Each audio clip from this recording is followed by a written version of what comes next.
Hello दोस्तों, नमस्कार। आप लोगों का बहुत बहुत स्वागत है हमारे इस द महुआ चैनल में।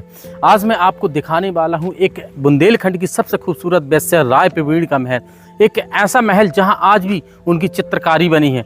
आप भी देखकर हैरान रह जाएंगे कितनी खूबसूरत थी राय प्रवीण। मैं दरअसल आज हूँ मध्य प्रदेश के निवाड़ी जिले में ओरछा में। ओरछा में अधिकतर देख सकते हैं किले बने हैं और यहाँ खास तौर पर जो ओरछा के राजा रहे, एक समय पे यहाँ के राजा इंद्रजीत थे। राजा इंद्रजीत की सभा में एक वेश्या काम किया करती थी जो नृत्यिका भी थी, गायिका भी थी और कवित्री भी थी। इतनी चीज़ें शौकीन थी तो उससे उसे देखकर जो यहाँ के राजा इंद्रजीत थे मोहित हो उठे, प्रेम कर बैठे उससे, और उन्हीं की याद में उन्हीं के लिए स्पेशली एक राय प्रवीण महल बनवा दिया जिसे इंद्रजीत और राय प्रवीण दोनों के नाम से जाना जाता है। मैं अभी आप देख रहे हैं ओरछा के जस्ट बगल में बड़े बड़े विशाल किले भी बने हुए हैं, महल भी बने हुए हैं। तो यहाँ पर राय प्रवीण जो महल बना है इसे इतनी स्पेशली सुंदरता से बिखेरा गया है। पहले तो आप एक बार यहाँ बाहर का नज़ारा देखिए।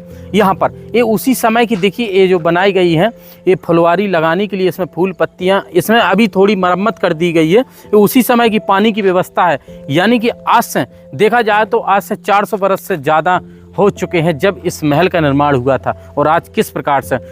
तो अब मैं इस महल जो है ना, ये रहस्यमय महल के नाम से भी जाना जाता है। क्या है रहस्यमय आपको बता रहा हूँ। आप यहाँ पे आएंगे, देखिए ये बहुत बड़े हिस्से में फैला हुआ है। ये देखिए जो नीचे की ओर रास्ता जाता है एक सुरंग की ओर, बताते हैं कि इसके नीचे से सुरंग निकलती है और एक सीक्रेट कक्ष भी बना है जहाँ राजा आया करते थे। कभी कभी जैसे राजा को आना हुआ तो वो स्पेशली नीचे था, जो आज देख सकते ताला लगा दिया है, अंदर जाने की अनुमति नहीं है। पता नहीं क्या हो सकता है नीचे, इस वजह से मैं आपको अभी ऊपर दिखा रहा हूँ जहाँ चित्रकारी चित्र बने। आपको ऐसे लगेंगे जैसे हकीकत में राय प्रवीण आज भी नृत्य करती हूँ। तो मैं ऊपर चल रहा हूँ और वो मंच दिखाऊंगा जहाँ से जब राजा इंद्रजीत आया करते थे और राजा इंद्रजीत और अकबर के साथ कैसा विवाद हो गया था राय प्रवीण को लेकर, मैं वो भी आपको पूरी कहानी बताऊंगा आगे। तो यहाँ देखिए ये दोनों तरफ आप देख सकते हैं। सबसे पहले इस महल को इतनी सुंदरता से बनाया गया। इस तरफ एक को आपको एक बड़ी देख सकते हैं टैंक मिलेगा बहुत बड़ा, देखने के लिए किस प्रकार से इसमें पानी भरा जाता था। इसी प्रकार से उस तरफ भी है दोस्त पानी भरने के लिए। और टैंक के साथ एक चीज़ और देखने को मिलेगी आपको, फुलवारी और ग्राउंड, वहाँ एक मंच बना था। उस मंच में क्या है कि जब यहाँ से राय प्रवीण जाया करती थी, यहाँ से सज धज के इस रास्ते से, तो उस मंच से अपना नृत्य दिखाया करती थी। और जो राजा महाराजा थे इस पार्किंग में उनके सिंहासन लगा रहा करते थे और बहुत स्पेशली तरीके से एक मनोरंजन होया करता था इस जगह पे, यानी मनोरंजन का गढ़ कहा जाता था। और जो राय प्रवीण थी उनके साथ और भी दास दासियां रहा करती थी।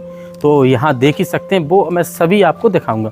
तो जैसे ही इस महल के अंदर प्रवेश करेंगे, इस राय प्रवीण महल को, इसका निर्माण अगर मैं बताऊं, इसका खास तौर पर निर्माण 1572 ईस्वी में करवाया था। दोस्तों हम महल के अंदर प्रवेश करेंगे और यहाँ पर कोई नहीं अभी तो हमें दिख रहा है, एकदम सुनसान है।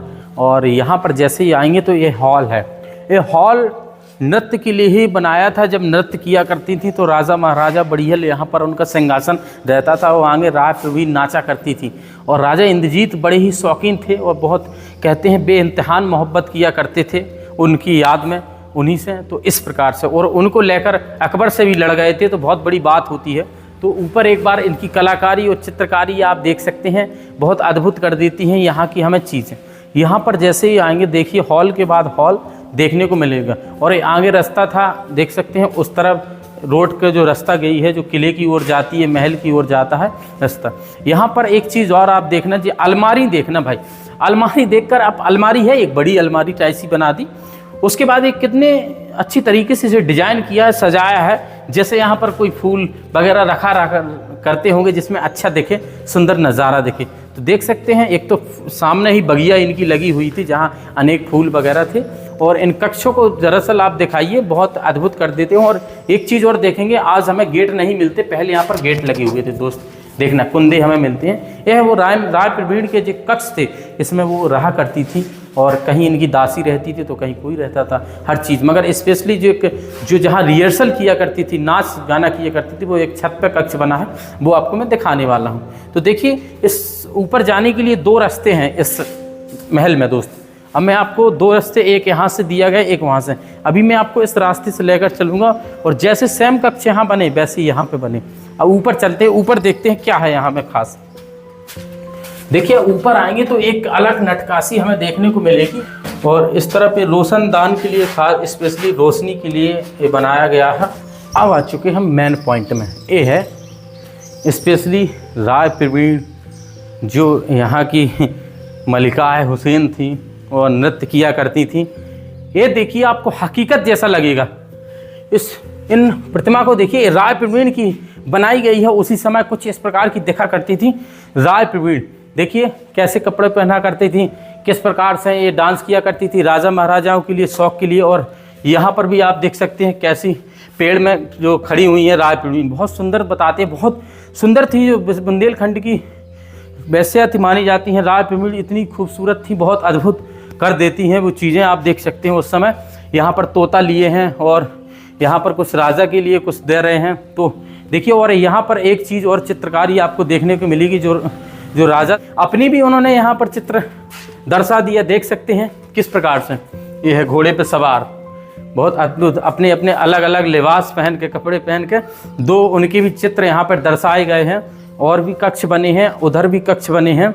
मैं आपको दरअसल इस तरफ और दिखा दूँ कहाँ कहाँ रहती थी राय प्रवीण, क्योंकि इस तरफ और बड़े एरिया में फैला हुआ है। वो मैं आगे का फ्रंट दरवाज़ा ही दिखाया। तो यहाँ पर आप देख सकते हैं कक्ष है। कक्ष के बाद आप इस तरफ आएंगे, देखिए इस तरफ भी कुछ क्या खास है। तो देखिए ये छत है। जब राय प्रवीण जी को इस छत पे आना होता था तो यहाँ पर आके बढ़िया आराम से बढ़िया रहा करती थी। आप देख सकते हैं उनके लिए स्पेशली कोई राजा एक वैश्या के लिए बनवाए तो मुझे तो ये अद्भुत चीज़ें लगती हैं, बहुत आश्चर्यचकित कर देती हैं। तो यहाँ पर देख सकते हैं शाही दरवाज़ा है जहाँ से राजा महाराजा आया करते थे।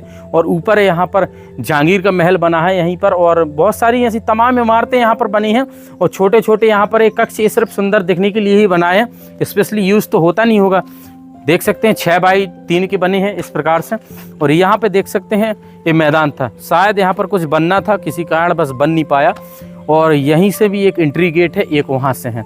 राजा महाराजा जब एंट्री किया करते थे तो एक बड़ा गेट है वहाँ पर, आप देख सकते हैं दोस्त, वहाँ से जैसे उस तरफ, और वो बना है वहाँ पर ग्राउंड, और जहाँ पर मंच बना है वहाँ पर। और ये था जो इस गेट से जो राय प्रवीण थी यहाँ से आया करती थी, अपने महल में प्रवेश किया करती थी। इनके साथ ऐसी बहुत सारी तमाम जो दास दासियाँ थी वो भी रहा करती थी। और राजा थोड़ी क्या है अलग शौक मिजाज के थे, तो यहाँ पर आना जाना तो उनका रहता ही था। तो देख सकते हैं ये बाहर आप एक बार यहाँ से देख लीजिए कितना सुंदर नज़ारा लग रहा है। अब मैं अगर इनके इतिहास की बात करूँ और अकबर से कैसे भिड़ गए थे राजा जो यहाँ के थे, इंद्रजीत, बहुत अत्यधिक प्रेम तो किया ही करते थे, ठीक है। प्रेम के साथ साथ एक चीज़ और थी, क्योंकि जिनके चर्चे जो राय प्रवीण थी, इनके चर्चे पूरे भारतवर्ष में होया करते थे, क्योंकि बहुत खूबसूरत थी और साथ में नृत्य भी करती थी, कवित्री भी थी, और भी ऐसी कलाकारी इन्हें आती थी। इस वजह से क्या हुआ कि एक न्योता आता है अकबर के दरबार में कि उन्हें बुलाइए और हमारे यहाँ भी थोड़ी बताइए कि किस प्रकार से ये करती हैं। तब वहाँ पे जाते हैं तो अकबर भी देखकर हैरान रह जाते हैं कि इतनी खूबसूरत कैसे हो सकती हैं ये राय प्रवीण, और कितने हुनर है इनके अंदर। क्यों ना अगर ये हमारे दरबार में अगर रहने लगे और हमारे यहाँ काम करने लगे तो कितना अच्छा रहेगा। इस बात को प्रस्ताव रखते हैं उनके सामने तो, और कहते हैं कि तुम हमारे यहाँ रहने लगो। अकबर बोलते हैं तो एक जो राय प्रवीण थी एक जवाब देती हैं कि जूठी थाली, कुछ इस प्रकार से कुछ ऐसा बोलते हैं। तो इससे राजा को बहुत गुस्सा आता है, और इसके बाद जो इंद्रजीत थे वो भी बोलते हैं। तो उसके बाद थोड़ी विवाद हो जाता है। फिर राय प्रवीण उनके दरबार में काम नहीं करती हैं, अपने यहीं आ जाती हैं। और राजा इंद्रजीत के साथ ही खुश थी वो नहीं चाहती थी कि मैं और लेवल पे जाऊं, यहीं तक सीमित हूँ बुंदेलखंड में, क्योंकि उन्हीं से मुझे लग रहा है कि जो राय प्रवीण थी वो भी राजा इंद्रजीत से प्रेम किया करती होंगी। इस प्रकार से ये कहानी रही इस राय प्रवीण की महल की, जो मैंने दोस्तों इस वीडियो के माध्यम से बताया। और बहुत ही सुंदर नज़ारा तो देखने को मिलता ही है। और बहुत बहुत धन्यवाद दोस्तों वीडियो देखने के लिए। ये इतिहास इंटरनेट से निकाली, इसका कुछ लिखा तो है नहीं, पुख्ता कोई सबूत है नहीं, जितना है मैंने बता दिया। ये हकीकत भी बात हो सकती नहीं भी, सब इंटरनेट पर मिलता है, वही हम आपको डेटा देते हैं। तो बहुत बहुत धन्यवाद दोस्तों वीडियो देखने के लिए।